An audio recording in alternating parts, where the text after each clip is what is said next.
Conan Unconquered is kind of a new genre. It's a survival RTS game. It's not a traditional real-time strategy game. You have a lot of spinning plates. There is a lot to worry about. It's not just build an army, build a base, go and attack the other guy. You're defending up against waves of enemy attackers, and the waves get progressively more difficult. You know, you're Conan, you're in front of the citadel that you're supposed to defend.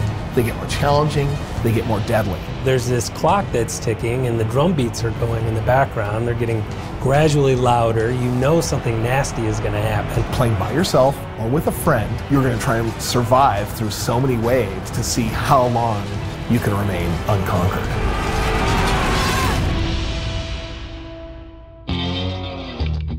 At Petroglyph, we've kind of continued along with our strategy game DNA and RTS kind of game DNA. I mean, pretty much anything fantasy and sci-fi is going to get people around here interested, but Conan's one of the top ones up there. And being able to make the first, strategy-based Conan game, that was huge to us. With Conan Unconquered, you're not really fighting against a base, you're fighting against the elements and overwhelming odds.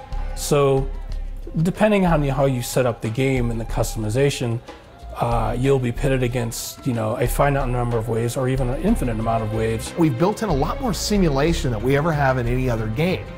You're managing a lot more resources, so there's a lot of different choices to make on which resources you actually want to go out and gather and harvest to determine what type of things you want to build.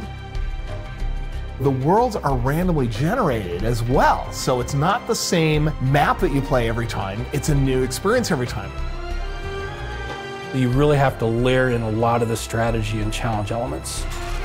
With Conan Unconquered, that's kind of what we're trying to do with the multiple enemy types that have different behaviors you have to deal with environmental effects such as disease and sandstorms and fire. All of those things are the challenges. The strategy comes in, what buildings you build, how you spend your resources, what units you're using to combat the challenges. The other nice thing about Conan Unconquered is that you can not only play solo play, you can play cooperatively as well with a friend or a stranger. You can matchmake and find a stranger to play with. The two players can play together and play against even worse waves than the solo version. They are much more powerful. They'll come from multiple directions at once very early. So it'll take both of you working together to survive. One of the most exciting things that players can experience is the multiplayer aspect of Conan Unconquered. We thought that was a great opportunity to give fans kind of a different way to play a survival RTS game. It's just fun to kind of share the challenge. It is so much fun to share that victory, with somebody. And it's also nice too because one person can manage one thing while somebody else manages something else. I think that the main impetus for making this game was our love for other experiments that are going on in the RTS genre right now.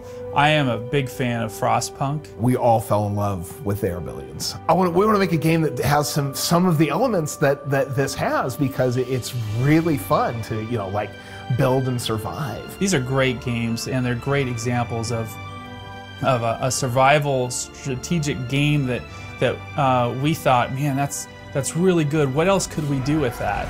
Taking Their Billions meets Stronghold and then putting it in that Black Colossus storyline from Robert Howard, that's well known from the old Conan comic books and books. Yeah, it's very savage and brutal, just like I think Conan would like. Oh yeah. Conan, what is best in life? To see your enemies driven before you and to play this strategy game. That's right.